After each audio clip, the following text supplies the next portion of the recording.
We decided to use this time that we've been given today to address something that's more important than football. As a Power 5 football team, we come from all different backgrounds, but come together to turn awareness into action. In light of recent events involving police brutality, the team stands together in unity, knowing that there's a problem in this country. Playing for Coach Stoops means that we have a player's coach. We have a coach that empathizes and hurts with us while having our best interests at heart. The administration of the university has been great while with listening and offering any help that they can. Coach Stoops has made it known that he is for us and against this issue by protesting and giving us this opportunity. Our team has been a prime example of how our community should be. We may have different beliefs or values, but we work together to fight for one goal. We've never had a problem with this team splitting up with this issue because we are a brotherhood and we know we are more than athletes because on this team we are treated as such. This is how we want others to see us as well. This is an issue for just our Black teammates. It's an issue that involves all of our players and should involve all of our fans and community. We realize that as athletes, we have a platform, and we have decided as a team that we'll use this platform for positive change. And what does this mean? It means that we're not just going to tweet a hashtag. We plan on continuing our volunteer service, but with an emphasis on youth minorities in the community. We plan on opening dialogue with the Lexington Police and inviting an open conversation. We plan on making this a consistent effort, not something that dies down in just a week. Okay, at this time, we will open it up for questions with the raise hand feature. If you have a question for one of our players, please indicate with a raised hand. Our first question is from Josh Moore. Okay, Josh, go ahead, please. Hang on. Sorry about that. When did you all start having conversations about possibly doing this today and trying to take a moment to talk about this today instead of practice? Well, today, it was just a conversation that we had going into the facility today. We met as a unity council, which is just a group of leaders throughout the team that the players have anointed. And we really just talked about the issue. We had some players who felt like this was necessary to make this decision and spread awareness and make that awareness into action. And so with that came to one decision, and we all believed that this was the right thing, and that's what we decided to do, and we stand by that. Yeah, I fully, showed up at the facility planning on practicing today, and if you know Boogie Watson, you know how laid back he is and real chill he is. And, when he's visibly upset or Josh Paschal's visibly upset, there's an issue. And so I showed up to the facility thinking I'd practice, but when I saw that, I knew that, we had to do something else. Okay, Ken Spencer. Yeah, this question's actually for Luke. You talk about Boogie hurting, you talk about Josh hurting, but how important is it for their white teammates to stand shoulder to shoulder with them, right now, probably more important now more than ever? It's incredibly important. And, what I highlighted at the beginning is that this is a human issue, right? And so when Josh says that I need help, to all of his white teammates, if his white teammates are there to back him up, we can automatically begin to make a change in our community and reach out to, everyone in the community, regardless of what they are, right? And so I think it's almost the most important part that we stand with Josh and the rest of our Black teammates in the issue.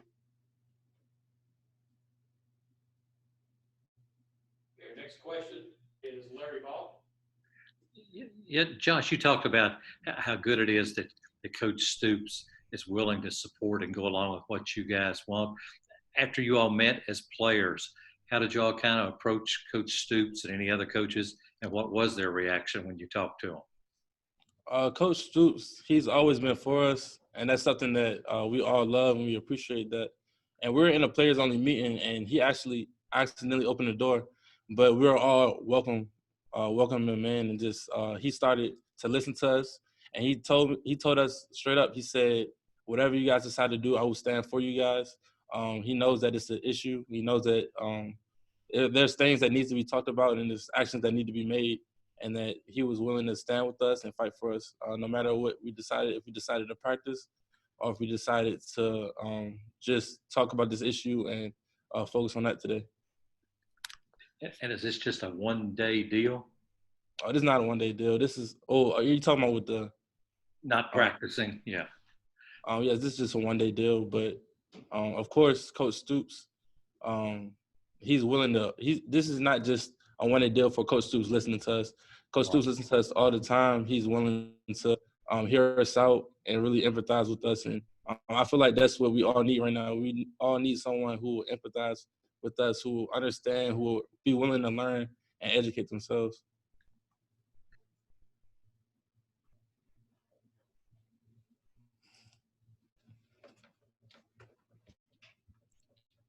All right, next is Dick Gabriel. Dick? Guys, salute you for your leadership and your strength. My question is, we know that trying to put an end to racism is the ultimate goal, but that is a worldwide generational problem. In the immediate terms, what is your tangible goal with this action? That's a great question, and it's definitely one of the biggest criticisms of things like this. And so what's nice is we have Mitch Barnhart and Eli Capilouto, and we plan on reaching out to youth groups across Lexington. We plan on reaching out to the police and finding out ways that we can communicate and figure out a solution, because it's not a one-sided issue. There's a side to every single story, and we understand that, and we are doing what it takes to get everyone together and discuss that.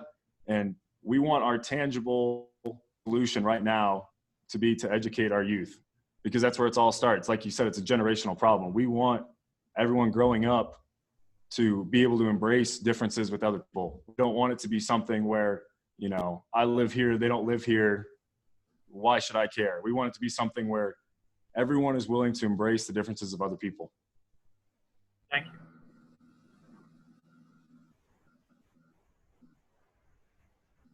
Okay, John Clay? Yeah, guys, I was wondering, how much were you affected by what happened with the NBA yesterday and now with Major League Baseball and the NHL, or were you inspired by that? How much of that had an effect on what you guys did today?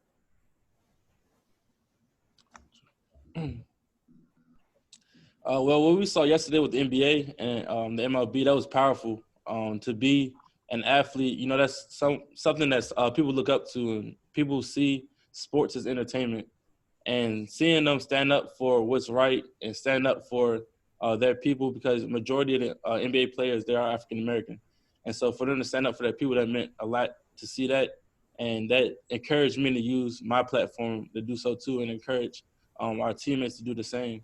And so even with that being said, the NBA, as far as that goes, that is going to be like a stepping stone, I see, or a domino effect, where people are going to get encouragement to do things in the community, to really see this issue as a problem.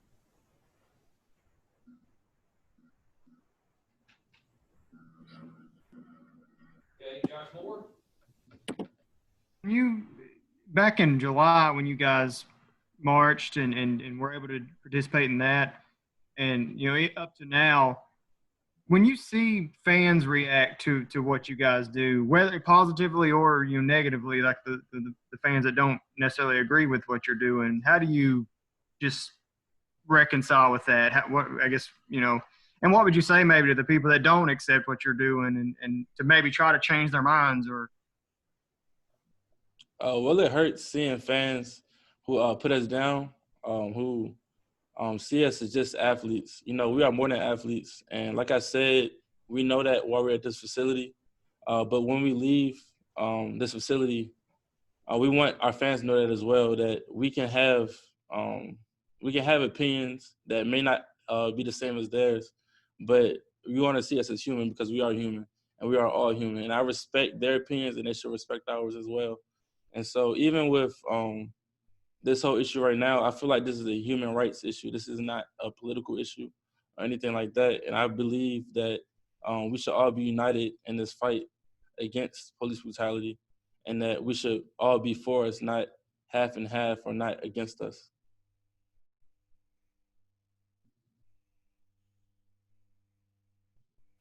All right, Ken Spencer. Yeah, Josh, this is for you. When you guys decided not to practice today and you guys are holding that meeting, how important was it for you guys to develop quickly an action plan moving forward? It was very important because without action, nothing happens. It's just merely a thought. And so with everything that's been going on, it's been a lot of talking on social media, things of that sort, but there hasn't really been that much action. And I feel like action is going to be the thing that takes us to the next level. And what we did today, it's going to be talk around Kentucky. And, some people may not agree with it, but I know that people will hear me out and people will listen to this press conference, and that they may see things differently. And even if everyone doesn't change their hearts, who may disagree with me, even if we can influence just a couple of people, that may be a domino effect that they can change their community and that they can change how they treat their kids, how they raise their kids, so that they will treat others with respect while they're growing up.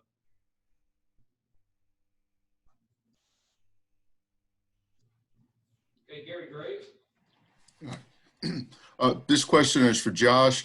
In this discussion, were there any personal episodes, any personal experiences that players talked about, and what kind of fears did they express, maybe for here or the communities that they come from?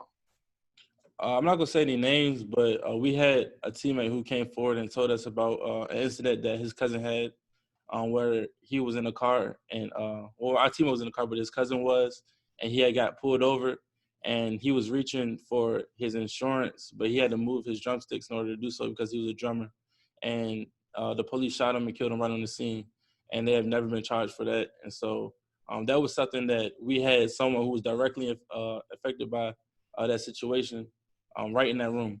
And so to have someone with that issue in their life, we wanted to be able to empathize with them and realize that, we have your back. We know there's an issue with this country, and we're willing to fight for that. And even though we have teammates that may not look like us, we know that they have our back too, because, we're just all a family around here. We're a brotherhood. We had, I remember last year we had something called breaking bread tables. And you'll be matched up with somebody who may not look nothing like you and definitely came from a different background than you. But you guys just talk and you learn things that you would never even thought that that person would be going through, or how they grew up. But you'll learn to appreciate those differences. You'll learn to love someone who looks nothing like you, and love just differences that you may not see in your own community. Okay, Larry Hall.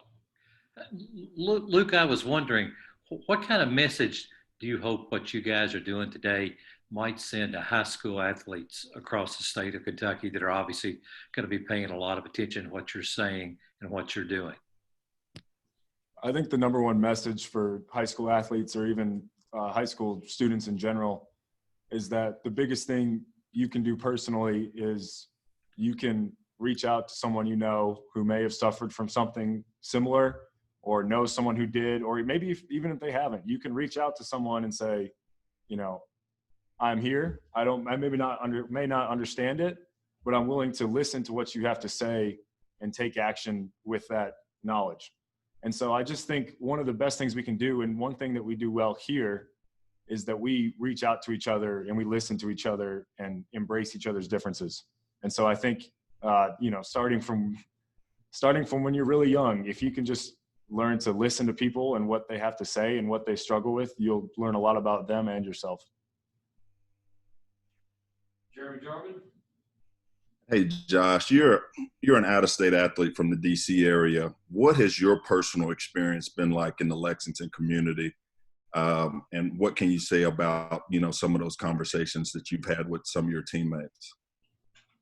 My experience in the Lexington community has been great. Of course, I'm privileged enough to be an athlete, so I am put on a platform where I'm treated better than a normal individual.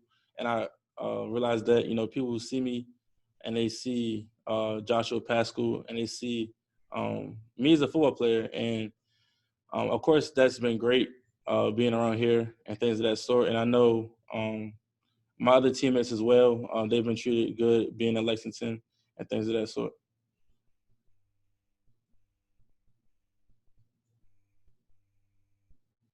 All right, Josh Moore. Either of you guys, if you both want to speak to this, I know you've both said that this isn't a political issue, but a human rights issue, and I agree with that. But how do you? I know voting and everything has become something you guys are also kind of gotten passionate about back in the summer. How much, like when you talk about educating people, and youth, is a part of that kind of emphasizing the need to vote and to be active and trying to get that message across? Well, first, when I was talking about education, I was really talking about how we can learn about systemic racism, things of that sort, and the different types of racism can be brought to the table, and how communities of minority in them, majority minority, that they are put at a particular disadvantage that other communities aren't. And so just learning about that, I feel like that we can learn about just how hard it is for those people to make it out and things of that sort. And so you can see issues for how they truly are and not just how you can really see how this world or this country just really ties it together. Yeah. Josh, I'll answer your question about voting. I think, Courtney Love has done a great job, and he's making sure that we all are registered to vote and get absentee ballots for guys in the state. And I think that is something that you can stress to high school athletes or people who are getting to the age where they can vote, is that it doesn't have to be, like we said earlier, it doesn't have to just be a hashtag on Twitter, right? It can be something tangible in terms of you go out to the polls and decide what you want to do, right? What you want. And voting is a way to do that. And I think we definitely take that for granted in this country, me included. And so I think education on voting is something that Courtney Love and the rest of the administration is really trying to stress. Gary, I've got your hand up. Was that a previous question, or do you have it now?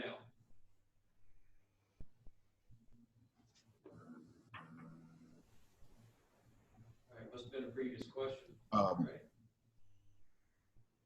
Guys, with you guys being leaders on the team, have you had any conversations, or do you plan on having any conversations with some of the minority student organizations on campus, and seeing if you can kind of align or kind of share a partnership with the regular student body? Yeah, I think that's something that we definitely need to include in our plan, to reach out, because it's not just we get all the publicity because we're athletes, but every single minority at this university, I'm sure, has some similar story about them or someone they know. And so I think that's a great plan and something that we should add to. And I'll let Josh speak on that. And plus, we have, as I mentioned before, as athletes, we're put on a platform where we may not experience the same treatment as regular students. And so being able to talk to them, that might be a good idea in the future, so that we can see how things would be for, people who may look like us but aren't put on that platform, and that we could see things for how they truly are and, try to fix those things. Derek Terry?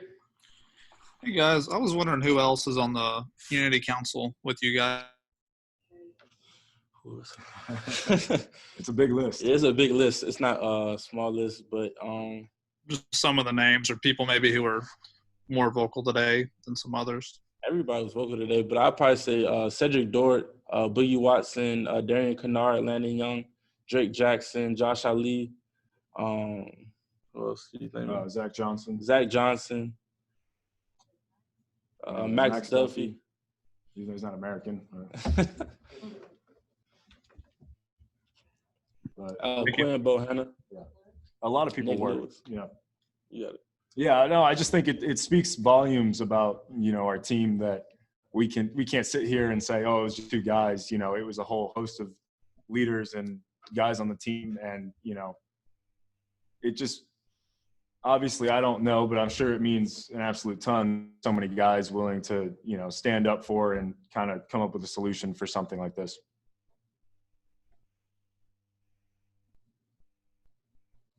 All right, Josh Moore.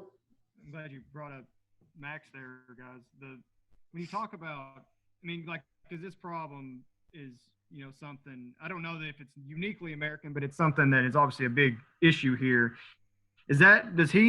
What kind of perspective has he brought to that? That's being an older guy and also from a different country. Yeah, he's definitely brought some interesting perspectives, and he's fun to listen to talk about it because he gets very passionate about it. But I think one of the things that he really brings to the conversation is, there's such a diversity in the American people. Obviously every country has their diversity, but we have so many different races and cultures in America that, maybe this is an issue because of how many different people live here. And so I think one thing he stresses is that, maybe you're not going to get to know every single different person that lives in the United States, right? But you can make an effort to try and understand every different person who lives in the United States. So I think that's really important. I think one of the other players who's not from the United States, Abule, got up and spoke to us today. And that was a really cool experience. And he mentioned in the D-line room, so I'll let Josh talk about that, but I think that's important. Yeah, so Abule, he talked about, because he's from Nigeria and his family is still down there. And so he actually talked about how being from Nigeria, they see America as the land of opportunity. And that when he came here, of course, he was adopted by a white family. And so that's what he grew up around. He went to a white private school and things of that sort, but he was still in the Black community as well. And so he mentioned that with all this going on, especially this past year, how much his father has been calling him because of his family worrying about his safety and things of that sort. And he just was telling us how important this is, because this is something that's bigger than just nationwide. This is something that's becoming to be worldwide, and that we are really, we're really doing something powerful with spreading this message. And he really encouraged us to keep this going.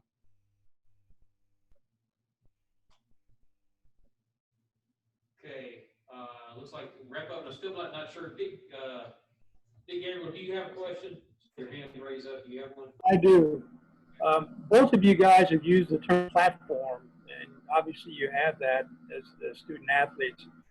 And to follow up on an earlier question from Josh about fan reaction, I'm wondering, as athletes, what has been your reaction prior to today when you've heard mostly professional athletes speak out and people hit them with, well, they just need to worry about playing ball, basically shut up and dribble. I don't know what the equivalent would be for you guys, shut up and play football, but what has been your reaction to that? Because you can relate, obviously, to other athletes, because you know you're going to hear some of that after today.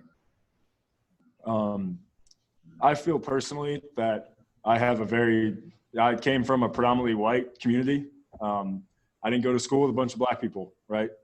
And now that I am surrounded by minorities and people of different cultures every single day, I feel that I've learned a lot. I've learned so much. And I feel that I feel that I'm qualified to speak on this issue, right? I feel that I have the experiences to come out and say what I believe. And you're never going to make everyone happy, and you're never going to please everyone, but everyone, athlete or not, should be entitled to their opinion. And we are, and we feel that we're doing the right thing. And I know it hurts just hearing that, hearing the quote that, that everybody throws at LeBron is shut up and dribble. And hearing that, knowing that people just see us merely as entertainment, that just doesn't make sense in my mind, because I bleed the same blood that Luke bleeds. And we may look different, but we are both intelligent young men. We're student athletes. We carry loads that's different than a regular student. And with that being said, I feel like that I'm educated enough to speak on this topic as well. Of course, I went through this as being a Black man in America. So I have experience that I can talk about as well while being that. And when people say, shut up and dribble, or just stick to football. That really, that gets under my skin because at the end of the day, we all are one. We're all the same. I'm not better than Luke. Luke's not better than me. We're equal. And that's how we see each other, and that's the truth. Okay, wrapped up at the end of the questions. Just wanted to give opportunity. Luke, anything else you need to say today? I just wanted to say one thing. I wanted to say that, in 20 years, is it going to matter if we practice on this Thursday? Probably not. But right now we have an opportunity to do something with that platform that we just talked about. And in a year or two, for me and Josh, right, that platform's not going to be here. We're not going to be UK football players anymore. And we're still going to have an opinion, but people probably aren't going to listen. So the fact that we have a chance to get our opinions out and what we think is right to all of Kentucky, that's something really special. And we're just trying to capitalize on that. I say so. Sure. Yeah, Josh, go ahead. So I just want to say that, being up here, Luke, Fortner, and myself, we're speaking for every single one of our teammates. We're speaking for our teammates who may not feel loved in this country, who are going through, who feel like, who aren't mentally right now just because of things that's going on. Seeing people who look like us being harmed just solely because of the color of our skin, and people fearing us just solely because of the color of our skin.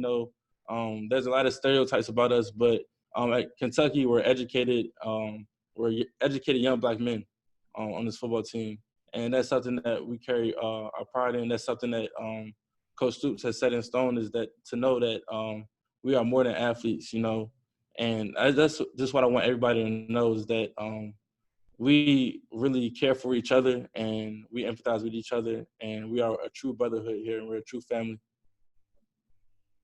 Okay, thank you very much. Appreciate everyone joining today. Josh, Luke, thank you for joining us, and we're concluding